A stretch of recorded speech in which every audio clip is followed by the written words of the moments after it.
नमस्कार. 9:30च्या बातमीपत्रात मी विनायक घोडे आपलं स्वागत करतो. सुरुवातीला एक नजर ठळक बातम्यांवर. राष्ट्रपतीपदाचे रालोआचे उमेदवार रामनाथ कोविंद यांचा उमेदवारी अर्ज दाखल. पंतप्रधानांसह वरिष्ठ नेत्यांची उपस्थिती. सर्वोच्च अशा राष्ट्रपतीपदाची प्रतिष्ठा राखत देशाच्या विकासासाठी सदैव तत्पर राहण्याचा रामनाथ कोविंद यांचा संकल्प. देशात यापुढे पासपोर्ट अर्थात पारपत्र इंग्रजी आणि हिंदी या दोन भाषांमध्ये दिलं जाणार. तसंच पारपत्र मिळवण्यासाठी काही नियम शिथिल. कार्टोसॅट-2 सह 31 उपग्रहांना घेऊन इस्रोचं PSLV-C38 प्रक्षेपक अवकाशात झेपावलं. अवघ्या 16 मिनिटातच सर्व उपग्रह निर्धारित कक्षेत स्थापित. राज्यातल्या अधिकाधिक शेतकऱ्यांना कर्जमाफीचा लाभ मिळावा यासाठी देवेंद्र फडणवीस आणि शरद पवार यांच्यात नवी दिल्लीत चर्चा. मुंबई गोवा महामार्गावरील 154 किलोमीटर लांबीच्या 4 टप्प्यातल्या रस्त्यांच्या चौपदरीकरण प्रकल्पाचं सिंधुदुर्ग जिल्ह्यात कुडाळ इथं भूमिपूजन. स्मार्ट सिटी योजनेत 3ऱ्या टप्प्यातल्या 30 शहरांची यादी जाहीर. राज्यातून पिंपरी चिंचवड शहराची निवड. आणि जम्मू काश्मीरात पाकिस्तानी सैन्याच्या हल्ल्यात काल शहीद झालेल्या महाराष्ट्रातील 2 जवानांवर उद्या मूळ गावी अंत्यसंस्कार. नमस्कार. आता बातम्या विस्तारानं पाहूयात. राष्ट्रीय लोकशाही आघाडीचे राष्ट्रपती पदाचे उमेदवार रामनाथ कोविंद यांनी आज उमेदवारी अर्ज दाखल केला. यावेळी पंतप्रधान नरेंद्र मोदी यांच्यासह माहिती आणि प्रसारण मंत्री व्यंकय्या नायडू, रस्ते वाहतूक आणि महामार्ग मंत्री नितीन गडकरी, परराष्ट्र व्यवहार मंत्री सुषमा स्वराज, भाजपाचे राष्ट्रीय अध्यक्ष अमित शहा, ज्येष्ठ नेते लालकृष्ण अडवाणी तसंच मुरली मनोहर जोशी उपस्थित होते. केंद्रीय सामाजिक न्याय राज्यमंत्री रामदास आठवले, भाजपा शासित राज्यांचे मुख्यमंत्री, सहकारी पक्षांचे मुख्यमंत्री तसंच भाजपा आणि सहकारी पक्षांचे ज्येष्ठ नेते आणि खासदार राजू शेट्टी यावेळी उपस्थित होते. अर्ज दाखल केल्यानंतर कोविंद यांनी पहिल्यांदाच पत्रकारांशी संवाद साधला. राष्ट्रपतीपद हे सर्वोच्च असून या पदाची प्रतिष्ठा राखण्याचा मी प्रयत्न करेन तसंच देशाच्या विकासासाठी सदैव तत्पर राहीन असं कोविंद यांनी यावेळी सांगितलं. राष्ट्रपति का पद दलगत राजनीति से ऊपर होना चाहिए. देश को सर्वांगीण विकास, नौजवानों की आशा और आकांक्षा, आधुनिक शिक्षा को बढ़ावा मिले. और मित्रों, कुछ ही वर्षों बाद हम आज़ादी के 75 साल सेलिब्रेट करने वाले हैं. ऐसे समय में भारत का निरंतर विकास होता रहे और उसके निर्माण का सपना पूरा हो, इसके लिए मैं सदैव प्रयासरत रहूंगा. राष्ट्रपती पदाच्या निवडणुकीसाठी विरोधी पक्षानं लोकसभेच्या माजी अध्यक्ष मीरा कुमार यांची उमेदवारी काल जाहीर केली. त्यामुळे आता निवडणूक होणं निश्चित आहे. येत्या 28 जूनपर्यंत उमेदवारी अर्ज दाखल करण्याची मुदत आहे. 17 जुलैला मतदान होईल तर 20 जुलैला मतमोजणी होणार आहे. विद्यमान राष्ट्रपती प्रणव मुखर्जी यांचा कार्यकाळ 24 जुलैला संपणार आहे. देशात यापुढे पासपोर्ट अर्थात पारपत्र इंग्रजी आणि हिंदी या दोन भाषांमध्ये दिलं जाईल अशी घोषणा परराष्ट्र व्यवहार मंत्री सुषमा स्वराज यांनी केली. 1967च्या पारपत्र कायद्याला 50 वर्ष पूर्ण झाल्याबद्दल आयोजित केलेल्या सोहळ्यात त्या आज नवी दिल्लीमध्ये बोलत होत्या. पारपत्र मिळवण्याची प्रक्रिया अधिक सुलभ करण्याच्या उद्देशानं सरकारनं काही नियम शिथिल केल्याचं त्या म्हणाल्या. 8 वर्षांखालील बालकं आणि 60 वर्षांवरील ज्येष्ठ नागरिकांना पारपत्रासाठी 10% शुल्क कमी आकारलं जाईल असंही त्यांनी सांगितलं. ग्रामीण भागातल्या नागरिकांना सोयीचं जावं याकरता पारपत्रासाठी अर्ज सादर करतेवेळी पॅन कार्डऐवजी रेशन कार्ड देण्याची सवलत देण्यात आली आहे असंही त्या म्हणाल्या. या निमित्तानं भारतीय टपाल विभागानं जारी केलेल्या विशेष टपाल तिकिटाचं अनावरणही स्वराज यांच्या हस्ते झालं.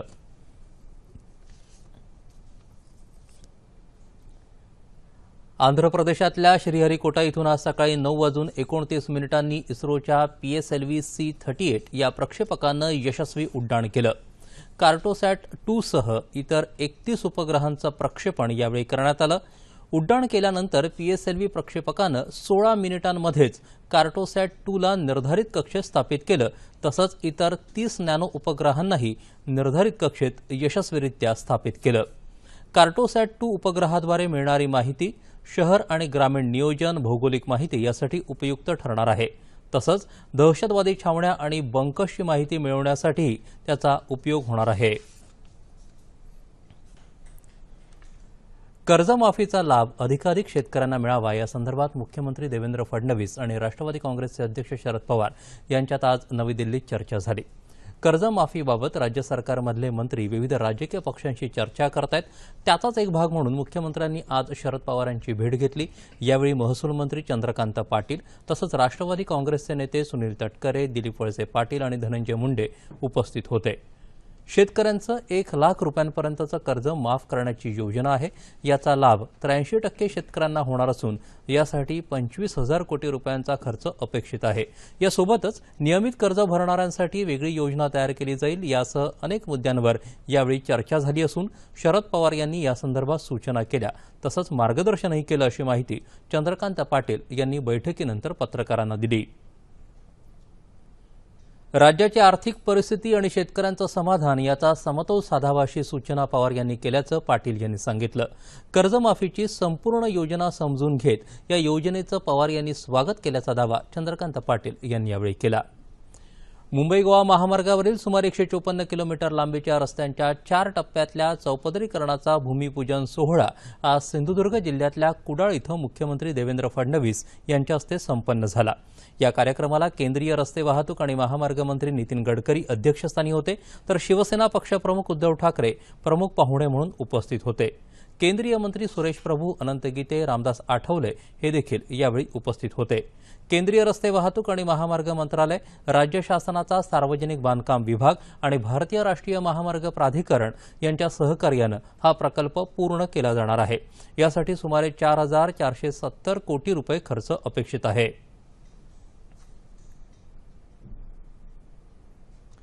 केंद्र सरकारच्या महत्वाकांक्षी स्मार्ट सिटी योजनेअंतर्गत 3ऱ्या टप्प्यातल्या यादीत पिंपरी चिंचवड शहराची आज निवड झाली. स्मार्ट सिटी योजनेत आतापर्यंत राज्यातल्या 11 शहरांचा समावेश झाला आहे. नवी दिल्लीतल्या विज्ञान भवनात आयोजित शहरी परिवर्तन या राष्ट्रीय कार्यशाळेत केंद्रीय शहर विकास मंत्री व्यंकय्या नायडू यांनी आज स्मार्ट सिटी योजनेअंतर्गत देशातल्या 30 शहरांची यादी जाहीर केली. त्यात पिंपरी चिंचवडचा समावेश आहे. आज निवड झालेल्या 30 शहरांना विविध सोयींनी सुसज्ज बनवण्यासाठी स्मार्ट सिटी योजनेअंतर्गत 57,393 कोटी रुपयांची गुंतवणूक करण्यात येणार आहे. वैद्यकीय तसंच दंतवैद्यकीय अभ्यासक्रमाच्या प्रवेशासाठी झालेल्या नीट अर्थात राष्ट्रीय पात्रता प्रवेश परीक्षेचा निकाल आज जाहीर झाला. सीबीएसईच्या अधिकृत संकेतस्थळावर विद्यार्थ्यांना हा निकाल पाहता येईल. पंजाबच्या नवदीप सिंगनं या परीक्षेत देशातून पहिला येण्याचा मान मिळवला आहे. पुण्याचा अभिषेक डोगरा 720 पैकी 641 गुण मिळवत राज्यात पहिला तर देशातून 5वा आला. लातूरच्या राजर्षी शाहू महाविद्यालयाचा विद्यार्थी विवेक विठ्ठल शामंते अनुसूचित जमाती प्रवर्गात देशात 5वा आला असून लातूरचीच नेहा बास्टे 19वी आली आहे. माझी इच्छा होती की राजर्षी शाहू विद्यालयात ॲडमिशन घ्यायची आणि ते मला मिळाली. आणि इथं कॉलेजचा टाइम टेबल सकाळी 7 ते 6 होता आणि पुन्हा संध्याकाळी पूर्ण आम्ही सेल्फ स्टडी करत होतो आणि इथं प्रशस्त रीडिंग नसल्यामुळे इथंच मी अभ्यास करत होतो आणि रात्री पुन्हा 1 वाजता अभ्यास घरी करत होतो. आणि नंतर कॉलेजमध्ये दर वीकच्या सिलेबसनुसार इथं दर रविवारी एक्झाम होत होत्या. येत्या 28 जूनपासून वैद्यकीय अभ्यासक्रमाची प्रवेश प्रक्रिया सुरू होईल. नीट परीक्षेचा निकाल जाहीर करायला मद्रास उच्च न्यायालयानं स्थगिती दिली होती. मात्र सीबीएसईनं मद्रास उच्च न्यायालयाच्या या निर्णयाला सर्वोच्च न्यायालयात आव्हान दिलं होतं. सीबीएसईच्या याचिकेवर सुनावणी देताना सर्वोच्च न्यायालयानं नीट परीक्षेचा निकाल जाहीर करण्याचे निर्देश 12 जूनला दिले होते. त्यानुसार आज हा निकाल जाहीर झाला. अहमदनगर जिल्ह्यातल्या कोपर्डी बलात्कार आणि हत्या प्रकरणातल्या खटल्यातल्या 3ही आरोपींचे जाब पूर्ण झाले असून या 3ही आरोपींनी गुन्हा नाकबूल केला आहे अशी माहिती सरकारी वकील उज्ज्वल निकम यांनी दिली. या खटल्याच्या कामकाजासाठी अहमदनगर इथं आले असता ते आज वार्ताहरांशी बोलत होते. या खटल्यात आजपर्यंत 31 साक्षीदारांची साक्ष नोंदवल्याचं त्यांनी सांगितलं. तिघही आरोपींचे जाब देखील पूर्ण झालेले आहे. तिघही आरोपींनी आपल्यावरचा गुन्हा नाकारलेला आहे. आरोपी 2 व 3 यांनी जी बचाव साक्षीदारांची यादी न्यायालयात हजर केली आहे त्यावरून ही बाब स्पष्ट होते आहे की फक्त प्रसिद्धीकरता त्यांनी ही यादी दिलेली आहे आणि अजून अद्याप आम्ही त्यावर आमचं म्हणणं मांडलेलं नाही. आम्ही 7 जुलैला यावर आमचं म्हणणं मांडू आणि त्यानंतर यावरती न्यायालय योग्य तो निर्णय घेईल. वस्तू आणि सेवा कर अर्थात जीएसटी हा लॉटरी तिकिटाच्या दर्शनी मूल्यावर न लावता लॉटरी तिकिटाच्या विक्रीतून झालेल्या नफ्यावर लावावा अशी मागणी all India federation of trade and allied इंडस्ट्रीजनं केली आहे. जीएसटीचं आम्ही स्वागत करतो, पण ऑनलाईन लॉटरीवरती 28% कर लावल्यानं लॉटरी विक्रेते रस्त्यावर येतील अशी भीती पदाधिकाऱ्यांनी व्यक्त केली. वस्तू आणि सेवा कराला विरोध नाही, पण ऑनलाईन लॉटरीवरती लावण्यात आलेला 28% कर कमी करण्यात यावा अशी त्यांची मागणी आहे. महाराष्ट्रामध्ये राज्याच्या पेपर लॉटरीवर 12.5% कर आणि ऑनलाईन लॉटरीवर 28% कर असा दुजाभाव का, असा सवालही त्यांनी यावेळी उपस्थित केला. देशातल्या इतर राज्यांना 1 कर आणि ऑनलाईन लॉटरीला वेगळा कर लादून केंद्र सरकारनं दुटप्पी भूमिका घेतली असल्याचा आरोप यावेळी पदाधिकाऱ्यांनी केला.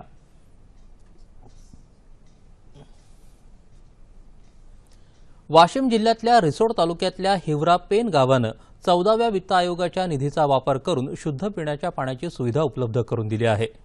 1700 लोकवस्ती असलेल्या या गावातले सगळे जलस्रोत फ्लोराईडयुक्त असल्यानं गावाला शुद्ध पाणी मिळत नव्हतं.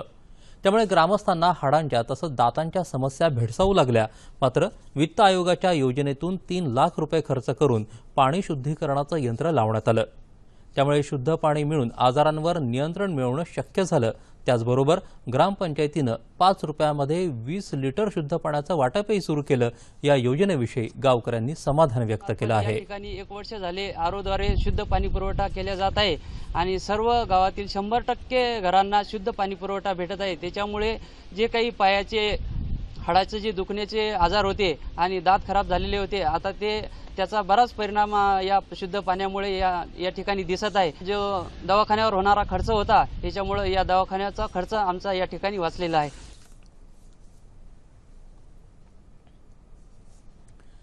जम्मू काश्मीरमध्ये पूंछ जिल्ह्यात प्रत्यक्ष नियंत्रण रेषेलगत गस्त घालताना पाकिस्तानच्या बॅट या सीमाकृती दलानं काल केलेल्या हल्ल्यात भारतीय सैन्याचे 2 जवान शहीद झाले.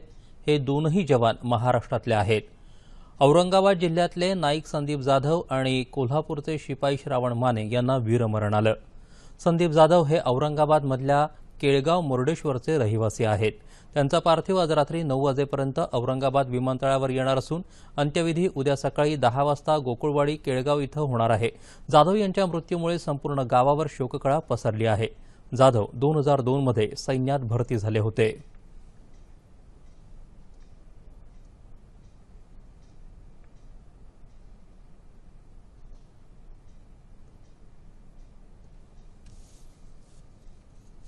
केव्हा तरी मरण येतच, परंतु याचं शासनानं काही नाही त्याचा ठोस निर्णय. आता आमच्याकडून 20-25 मुलं आहे, अजून काही जायची इच्छुक आहे जाण्यासाठी. पण जर असं जर होत राहिलं तर जे जाणारे त्यांची इच्छा होणार नाही ते मिलिटरीत जायला. कारण की दररोजचे पेपरला पाहतो, बातम्यावर पाहतो की 3 मेले 4 मेले. त्याला साफ करायला पाहिजे त्या पाकिस्तानला. शिपाई श्रावण माने यांचं पार्थिव उद्या त्यांच्या मूळ गावी आणण्यात येण्याची शक्यता आहे. भारत आणि वेस्ट इंडिज यांच्यात आज पोर्ट ऑफ स्पेन इथं सुरू असलेल्या एकदिवसीय क्रिकेट सामन्यात पावसामुळे अडथळा आला आहे. वेस्ट इंडिजनं नाणेफेक जिंकून प्रथम क्षेत्ररक्षणाचा निर्णय घेतल्यानं प्रथम फलंदाजीला आलेल्या भारताची सुरुवात चांगली झाली. सलामीवीर अजिंक्य रहाणेनं 62 धावा केल्या. त्याला शिखर धवननं तडाखेबाज 87 धावा करून चांगली साथ दिली. युवराज सिंग मात्र अवघ्या 4 धावा करून बाद झाला. कर्णधार विराट कोहली 30 धावा आणि महेंद्रसिंग धोनी 2 धावांवर खेळत असतानाच पावसाचा व्यत्यय आल्यानं सामना थांबवावा लागला. तोपर्यंत भारताच्या 38 षटकात 3 बाद 189 धावा झाल्या होत्या. 5 एकदिवसीय सामन्यांच्या मालिकेतला हा पहिला क्रिकेट सामना आहे. हवामान. गेल्या 24 तासात कोकण आणि मध्य महाराष्ट्रात तुरळक ठिकाणी मुसळधार पाऊस झाला. नंदुरबार जिल्ह्यातल्या नवापूर आणि नंदुरबार तालुक्यात आज पावसाच्या जोरदार सरी कोसळल्या. चंद्रपूर, नागपूर, सांगली आणि लातूरमध्येही पावसानं हजेरी लावली. पावसानं ओढ दिल्यामुळे विदर्भाच्या काही भागात कमाल तापमानात सरासरीच्या तुलनेत लक्षणीय वाढ झाली आहे. येत्या 36 तासात कोकणात बहुतांश ठिकाणी तर राज्याच्या उर्वरित भागातही बऱ्याच ठिकाणी पाऊस पडण्याची शक्यता आहे. याच काळात कोकणात मुसळधार पावसाचा इशारा हवामान विभागानं दिला आहे. तापमान अंश सेल्सिअसमध्ये. मुंबई कमाल 33 तर किमान 27 अंश सेल्सिअस. नागपूर 38-24. पुणे 31-23. औरंगाबाद 33-23. नाशिक 31-24. कोल्हापूर 30-23. रत्नागिरी 31-26. सोलापूर 35-22 आणि अमरावती कमाल 35 तर किमान 25 अंश सेल्सिअस. हवामान आणि तापमान जाणून घेतल्यानंतर आता पाहूयात ठळक बातम्या पुन्हा एकदा. राष्ट्रपतीपदाचे रालोआचे उमेदवार रामनाथ कोविंद यांचा उमेदवारी अर्ज दाखल. पंतप्रधानांसह वरिष्ठ नेत्यांची उपस्थिती. सर्वोच्च अशा राष्ट्रपतीपदाची प्रतिष्ठा राखत देशाच्या विकासासाठी सदैव तत्पर राहण्याचा रामनाथ कोविंद यांचा संकल्प. देशात यापुढे पासपोर्ट अर्थात पारपत्र इंग्रजी आणि हिंदी या 2 भाषांमध्ये दिलं जाणार. तसंच पारपत्र मिळवण्यासाठी काही नियम शिथिल. सुषमा स्वराज यांची घोषणा. कार्टोसॅट 2 सह 31 उपग्रहांना घेऊन इस्रोचं PSLV-C38 प्रक्षेपक अवकाशात झेपावलं. अवघ्या 16 मिनिटांमध्ये सर्व उपग्रह निर्धारित कक्षेत स्थापित. राज्यातल्या अधिकाधिक शेतकऱ्यांना कर्जमाफीचा लाभ मिळावा यासाठी देवेंद्र फडणवीस आणि शरद पवार यांच्यात नवी दिल्लीत चर्चा. मुंबई गोवा महामार्गावरील 154 किलोमीटर लांबीच्या 4 टप्प्यातल्या रस्त्यांच्या चौपदरीकरण प्रकल्पाचं सिंधुदुर्ग जिल्ह्यातल्या कुडाळ इथं भूमिपूजन. स्मार्ट सिटी योजनेत 3ऱ्या टप्प्यातल्या 30 शहरांची यादी जाहीर. राज्यातून पिंपरी चिंचवड शहराची निवड. आणि जम्मू काश्मीरात पाकिस्तानी सैन्याच्या हल्ल्यात काल शहीद झालेल्या महाराष्ट्रातील 2ही जवानांवर उद्या मूळगावी अंत्यसंस्कार. याबरोबरच हे बातमीपत्र संपलं. तेव्हा पुन्हा भेटूया उद्या सकाळी 8:30 वाजता सह्याद्री वाहिनीवर. नमस्कार.